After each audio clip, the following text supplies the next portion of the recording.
उस पर टाइम गलत है। 4 बजे मेरी वाइफ का इन्होंने ये डाल रखा है कि 4 बजे वो खरीदा गया है। 14 मई 4 बजे हमने परचेज किया। उस आधे डॉक्यूमेंट यहाँ जमा किए और आधे वहाँ पर किए ही नहीं, सिर्फ बेवकूफ़ बनाने के लिए, टाइम वेस्ट करने के लिए।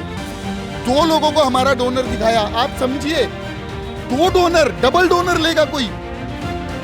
फोर्जरी, कोर्ट ने अपने ऑर्डर में स्पेशली मेंशन की है ये बात। 5 तारीख को उन्होंने अपने ऑर्डर में लिख के दिया है कि जो हॉस्पिटल ने डॉक्यूमेंट जमा करवाए हैं they seem to be irregularities, forge and fabricated. ये मैम कि हमारी 2 बेटियां ऑलरेडी है और ये 2 बेटियां होगी, हमको बेटों की चाह है, इस वजह से किया जा रहा है। मैंने कब बोला मैं इन बेटियों को नहीं रखना चाहता। अगर इनके माँ बाप आज मिलते हैं, अपना डीएनए मैच करवाते हैं, ये बच्चे उनके हैं, फिर ये अमानत है मेरे पास। मैडम हमारी 5 एम्ब्रियो हैं, 3 हमें ट्रांसफ़र की गई थी, 2 अभी नहीं है हमारे पास, 2 अभी भी उन्हीं के पास ही हैं। अभी भी 2 बच्चे उन्हीं के ही पास हैं मैम, क्योंकि हमें आज भी नहीं पता मैडम कि हमारे बच्चे किसने बदले हैं। नमस्कार, मैं हूं साक्षी और आप देख रहे हैं DH। बीते कुछ दिनों में एक केस काफ़ी चर्चा में रहा। एक कपल ने दावा किया कि IVF सेंटर में एम्ब्रियोज एक्सचेंज हुए हैं, उनका बच्चा है ही नहीं वो। ये केस वो मीडिया के सामने लेकर आए। अब उनका कहना है कि हॉस्पिटल उन पे काफ़ी सारे इल्ज़ाम लगा रहा है। हॉस्पिटल का कहना है कि दोनों माँ और बाप दोनों असमर्थ थे बच्चा पैदा करने में, जिस पे कपल का जवाब आया है कि अगर वो असमर्थ ही होते तो वो बच्चा अडॉप्ट कर लेते। आइए आज उनसे बात करते हैं कि उनका क्या कहना है इस पर और वो दर्शकों तक क्या पहुँचाना चाहते हैं। अभी हमारे साथ वही कपल मौजूद है जिनके साथ ये केस हुआ। सर क्या हुआ है, आप ब्रीफ में बताना चाहेंगे? मैम शॉर्ट में बताता हूँ कि स्टोरी ऑलरेडी आप लोगों को पता है। बच्चे बदल दिए गए हैं हमारे। जो बच्चे हमें दिए गए हैं वो किसी और के बच्चे हैं, उनका डीएनए हमसे मैच नहीं कर रहा है, और जो बच्चे हमारे थे वो किसी और के पास हैं इस वक्त। मैं पूरे रिकॉर्ड्स सबको सबमिट कर चुका हूँ, डॉक्टर्स की कन्फेशन की रिकॉर्डिंग दे चुका हूँ, उन्होंने जो डॉक्यूमेंट में फॉर्जरी की है वो सारे के सारे दे चुका हूँ, लेकिन बस आगे से कुछ रिजल्ट नहीं आ रहा। एक्शन लेने में इतना डिले क्यों हो रहा है और क्या वजह बताई जा रही है आपको? मैम उसका कारण है हमारे सिस्टम में ये क्रिमिनल्स मजबूत नहीं है मैम। मैं फिर कह रहा हूँ, इन क्रिमिनल्स में रत्ती भर का हिम्मत नहीं है। ये सिस्टम है जो इनको प्रोटेक्ट करता है, इनको प्रोटेक्शन देता है। ये जो 15-15, 20-20 साल केस चलते हैं ना, वो मेरी नज़रों में नज़रें डाल के मुझे बोल के चला गया कि 15 साल में तो सुनवाई होगी। वो सही कह रहा है, क्योंकि 5 महीने से सुनवाई नहीं हो रही। मुझे रियल एविडेंस ला के दिए मैंने, एविडेंसेस मैम, मैंने क्लेम नहीं लगाया, मैंने एविडेंसेस ला के दिए हैं। आज जिस ART डिपार्टमेंट में हम लोग गए हैं, मैं कह रहा हूँ सर, जब आपके लॉ के हिसाब से वो डॉक्यूमेंट वैलिड ही नहीं है तो आप उसके बेसिस पे इन्वेस्टिगेशन रोक कैसे सकते हो? कैसे आप नहीं कर रहे उसको इन्वेस्टिगेशन को? वो नहीं सुनना चाहते हमारी बात, क्योंकि उन्हें सिर्फ टाइम निकालना है। वो चाहते हैं कि ये काम काजी आदमी है, इसको आज नहीं तो कल अपने काम पे दोबारा से लौटना पड़ेगा, कि उसको रोटी तो खानी है, उसका परिवार है। एक दिन ये इसको भगा भगा के बस थका दो और इसको टाइम पे न्याय दो। ये न्याय को मारते हैं मैम, ये जस्टिस का मर्डर करते हैं ये लोग। एक माँ का दर्द माँ ही समझ सकती है। आप इस पूरे केस को कैसे बयां करना चाहेंगे? बस मैम, ये माँ पिछले 5 महीने से हर जगह जा रही है, इनके साथ हर डिपार्टमेंट में रिक्वेस्ट कर रहे हैं मैम, हर जगह रो रहे हैं, गिड़गिड़ा रहे हैं, रिक्वेस्ट कर रहे हैं कि प्लीज़ हमारी बात सुनिए मैम, प्लीज़। क्या इतना मुश्किल है इस बात को सुनना कि एक माँ बाप आपके पास आ रहे हैं और वो सिर्फ ये कह रहे हैं कि हमें हमारे बच्चे ढूंढ के दे दीजिए मैडम? मैम इसमें एक चीज़ मैं बताऊँ, मैं हमारे प्रोसेस पे बात कर रहा हूँ। आप ग्रेजुएट हैं मैम, मैं अगर आपको प्रूव करना हो कि आप ग्रेजुएट हो, ठीक है जी, तो आप क्या करोगे? अपना सर्टिफिकेट, आप डिग्री सामने रख दोगे, मैं आपका नंबर लूँगा और चेक कर लूँगा, ठीक है, डिग्री का नंबर लूँगा, सामने रखूँगा, चेक कर लूँगा। मैं इनको रिटर्न जो कंसेंट फॉर्म इनके टेबल पे रखा हुआ है, कंसेंट फॉर्म जिसको ये बोल रहे हैं एज पर ART law non registered consent form valid ही नहीं होता। मेरे साइन बाद में वेरीफाई कर लेना। जब वो नॉन रजिस्टर्ड ही नहीं, वो एक्सेप्टेबल ही नहीं है एज पर ART लॉ, तो उसके ऊपर इन्वेस्टिगेशन को क्यों बढ़ाए जा रहे हो? अगर वो एक्सेप्टेबल हो तो आप आगे टाइम बढ़ाइए। उस पर टाइम गलत है। 4 बजे मेरी वाइफ का इन्होंने ये डाल रखा है कि 4 बजे वो ख़रीदा गया है। 14 मई 4 बजे हमने परचेज़ किया उसको, उसके बाद ही साइन किया होगा मैम। 14 मई को मेरी वाइफ उन्हीं के हॉस्पिटल में एडमिट थी। 3:28 पे मेरी वाइफ का ऑपरेशन शुरू हो चुका था और ये उनके पास रिटन में उन्हीं के दिए हुए एविडेंसेस हैं मैम। जो जिस चीज़ को कंसेंट फॉर्म बना के वो 5 महीने से घूम रहे हैं, यहाँ पर हर एक इन्वेस्टिगेटिंग ऑफिसर हो चाहे कोई भी हो, उनको पता है ना टाइम मैच कर रहा है ना वो ART लो। मैम मुझे एक बात थी, अगर मुझे डिबेट करनी भी है तो मुझे ऑथेंटिक डॉक्यूमेंट तो दीजिए जिस पे डिबेट हो। वो ART लो के हिसाब से एक्सेप्टेबल ही नहीं है। यहाँ जमा किए और आधे वहाँ पर किए ही नहीं, सिर्फ बेवकूफ़ बनाने के लिए, टाइम वेस्ट करने के लिए। 2 लोगों को हमारा डोनर दिखाया, आप समझिए 2 डोनर, डबल डोनर लेगा कोई। मैडम एक सिंगल रिक्वेस्ट है, क्यों हॉस्पिटल से क्वेश्चन नहीं किया जा रहा है? क्यों उन लोगों से नहीं पूछा जा रहा है जो एक विक्टिम है, जो ऑलरेडी सताया हुआ है, जो ऑलरेडी बच्चों को लेके घूम रहा है, उसी को क्यों हर डिपार्टमेंट में घूमना पड़ रहा है? मैडम कोई उनसे क्वेश्चनिंग क्यों नहीं हो रही है? उनसे क्यों नहीं पूछा जा रहा है? उनसे डॉक्यूमेंट क्यों नहीं मांगे जा रहे हैं? एक विक्टिम जो है ना, उसी को हरास किया जाता है, वही परेशान होता है और यही होता है कि थक टूट के या डर के या धमका के उसी को बिठा दिया जाता है। सर कुछ फॉर्जरी का मामला भी सामने आता है, नज़र आ रहा है। मैम क्लियर फॉर्जरी, कोर्ट ने अपने ऑर्डर में स्पेशली मेंशन की है ये बात। 5 तारीख को उन्होंने अपने ऑर्डर में लिख के दिया है कि जो हॉस्पिटल ने डॉक्यूमेंट जमा करवाए हैं, they seem to be irregularities, forge and fabricated. उसके बाद भी मैम क्या चीज़ है जो उनको अरेस्ट करने से रोक रही है?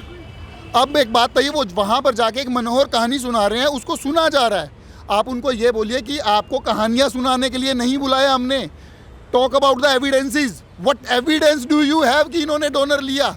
मैम हमारी तो सच्चाई नहीं, हमारे डॉक्यूमेंट्स नहीं सुने जा रहे, हमारे डॉक्यूमेंट्स देखे नहीं जा रहे हैं, बट उनकी एक स्टोरी सुनी जा रही है आराम से। स्टोरी कैसे निभा रही है इतना ज़्यादा? स्टोरी ये है मैम कि हमारी 2 बेटियां ऑलरेडी है और ये 2 बेटियां हो गई, हमको बेटों की चाह है, इस वजह से किया जा रहा है।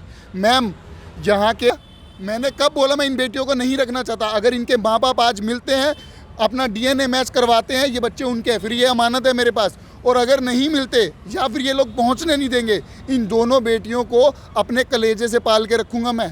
5 महीने बाद नहीं जागे हैं, 5 महीने बाद नहीं जागे हैं।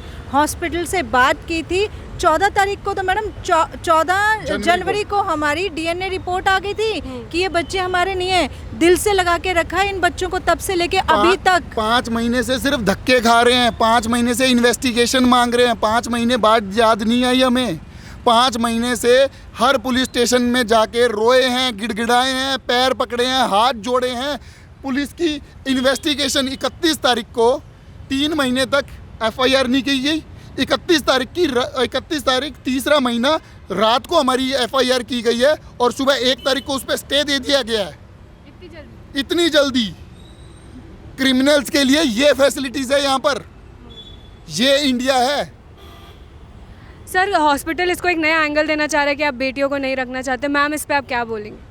मैं खुद एक बेटी हूँ, मेरी बहन है, मेरी मदर है, मेरी 6 सिस्टर इन लॉ हैं, 3 कज़न सिस्टर इन लॉ हैं, मेरी बहन की 2 बेटियाँ हैं। मैं बेटियों को नहीं रखना चाहूँगी, मेरी खुद की 2 बेटियाँ हैं और ये बेटियाँ भी मुझे अपनी जान से ज़्यादा प्यारी हैं। और जब मुझे पता ही नहीं है कि मेरे जो बच्चे हुए हैं वो बेटियाँ हुई हैं या बेटे हुए हैं, तो इस बात का मतलब क्या बनता है? आप मुझे ये बताइए। मैडम हमारी 5 एम्ब्रियो हैं, 5, 3 हमें ट्रांसफ़र की गई थी, 2 अभी नहीं है हमारे पास, 2 अभी भी उन्हीं के पास ही हैं। अभी भी 2 बच्चे उन्हीं के ही पास हैं मैम। ये मैटरनल और पैटर्नल दोनों इशू बता रहे हैं, इस पे पूरी बात क्या थी? मैम दोनों से ही तो मैच नहीं कर रहा। जो DNA टेस्ट की रिपोर्ट है ना मदर से मैच कर रहे हैं ना पैटर्नल मैच कर रहे हैं। नहीं, हॉस्पिटल ने जो दावा किया था कि मैटरनल और पैटर्नल दोनों में इशू थे। एक बात बताइए मैडम, मेरे दोनों नेचुरल कंसीव बेबी हैं, मेरे 2 IVF बेबी नहीं है, नॉर्मल कंसीव बेबी हैं, दोनों C सेशन से हुए हैं। आप मुझे बताइए, जब मेरी बेटी अभी 4 साल की हुई है, ठीक है, 4 साल में ही आप ये कह रहे हैं कि ना अब मैं माँ बन सकती हूँ और ना ये पिता? कैसे? उन्हीं के डॉक्यूमेंट्स पे वो हमें हेल्दी बता रहे हैं, उन्हीं के डॉक्यूमेंट्स पे वो सब कुछ बता रहे हैं। उन्होंने क्लेम किया है, मैं ये नहीं कह रहा मेरे आज टेस्ट करके अगर 99 से नीचे है तो फीवर नहीं है, 99 से ऊपर गया तो फीवर है, तो वो मार्कर्स एज इट इज़ लिखे हुए हैं और किसी एक में भी प्रॉब्लम नहीं है मैम। मैं 39, आई एम 39 नाउ। अब आप मुझे ये बताइए, मेरे किसी भी रिपोर्ट में कोई प्रॉब्लम नहीं है मैडम, किसी भी रिपोर्ट में। सिर्फ एक बड़ी फैमिली की चाह, क्या वो इतना बड़ा क्राइम हो गया? एक ड्रीम। ये क्लेम किसको करे सर? इनके विटामिन डी की कमी थी। अरे किसी का भी टेस्ट करवा लो, उसकी विटामिन डी की कमी आ जाएगी। इंडिया में भी बोल रहे हैं। 90% इंडिया में 90% लोगों का विटामिन डी कम है, जो भी सिटीज में रह रहे हैं। सर इसके आगे आप क्या एक्शन की उम्मीद कर रहे हैं? मैम मेरी रिक्वेस्ट सिर्फ, अगर सच में प्रशासन है, अगर सिर्फ एक ईमानदार आदमी कोई बैठा हुआ है प्रशासन में, तो आप मेरी सीबीआई की जांच करवा दी। और मैम पूरी जिम्मेदारी से बोल रहा हूँ, पुलिस जांच करेगी, अगर सही से कर दी तो सिर्फ मेरे बच्चे ढूंढ के लाएगी। इतना हॉस्पिटल से डर गए कि जो हो गया उसको एक्सेप्टेंस में ले आए हैं। मैम हॉस्पिटल में दम नहीं है, क्रिमिनल्स में दम नहीं है। प्रशासन, सिस्टम, हमारे इंडिया का सिस्टम उनको प्रोटेक्शन देता है।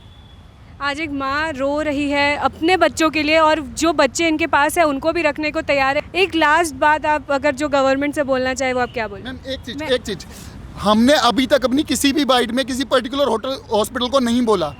इन्होंने हम पे ब्लेम लगाया कि हमने डोनर लिया, हम सिर्फ उसका रिप्लाई दे रहे हैं, क्योंकि हमें आज भी नहीं पता मैडम कि हमारे बच्चे किसने बदले हैं। ये भी हो सकता है कि दिखाया कुछ और जा रहा है, पीछे हुआ पर्दे के पीछे कुछ और है। ये तो बात है सर, मैक्स हॉस्पिटल का नाम सामने आया, बट जो आईवीएफ हॉस्पिटल था उसका नाम कहीं भी विक्टिम्स ने सामने नहीं रखा है। मैं बस एक ही रिक्वेस्ट है मैडम, हमें नहीं पता, ना हम किसी पे ये आरोप लगा रहे कि कौन ईमानदार नहीं।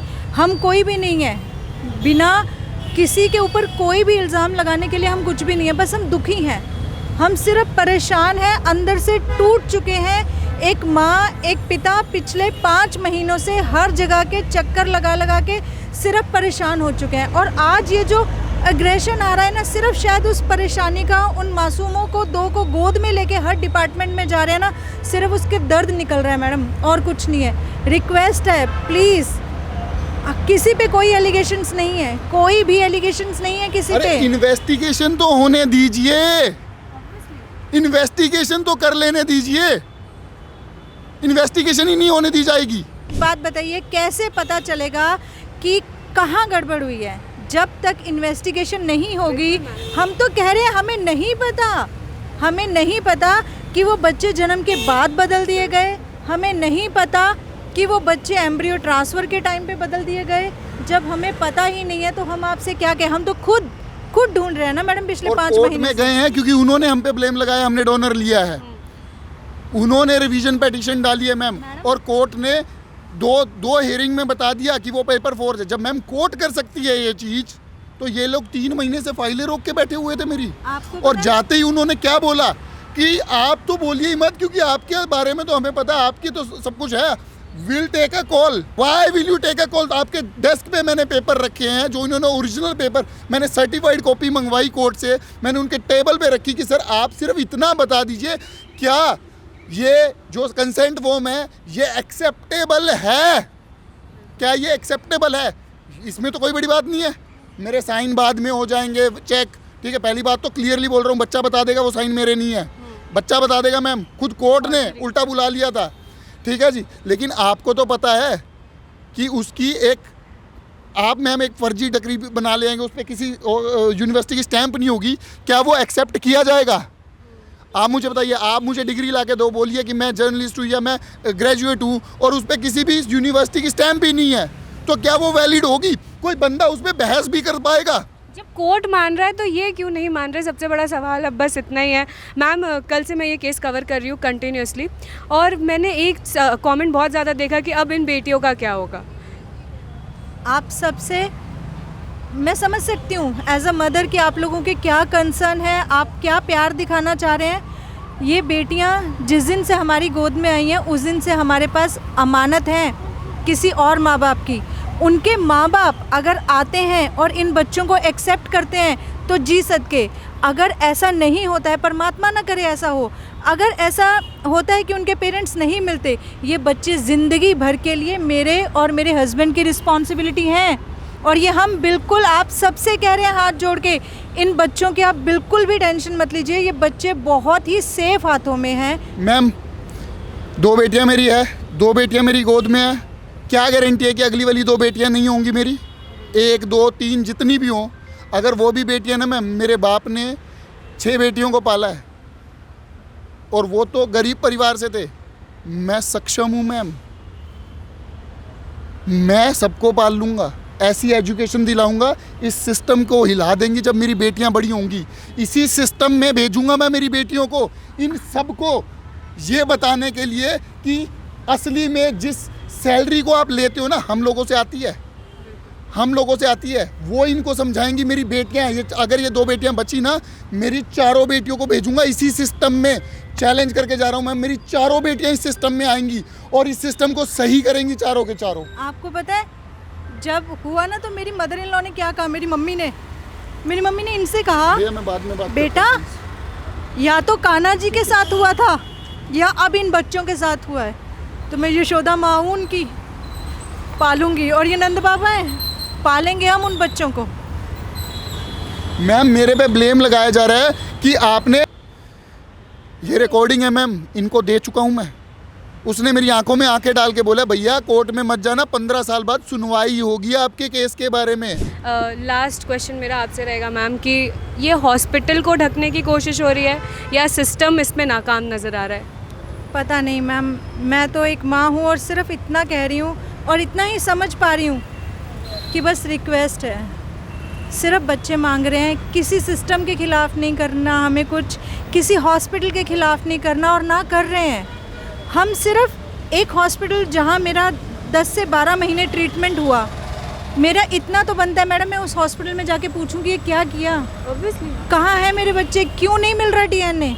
यही तो डिमांड है मैडम। इसमें ना तो हम सिस्टम के खिलाफ लड़ रहे हैं, ना हॉस्पिटल के खिलाफ लड़ रहे हैं, ना किसी डॉक्टर के खिलाफ लड़ रहे हैं। मैम हमसे एआरटी डिपार्टमेंट में बैठ के उनका वकील ये पूछ रहा है, आपने इतनी जल्दी डीएनए क्यों करवाया? क्यों 20 साल बाद करवाते? बच्चे की शक्ल अगर आज नहीं मिल रही तो आज ही बोलेंगे ना, आज ही बोलेंगे।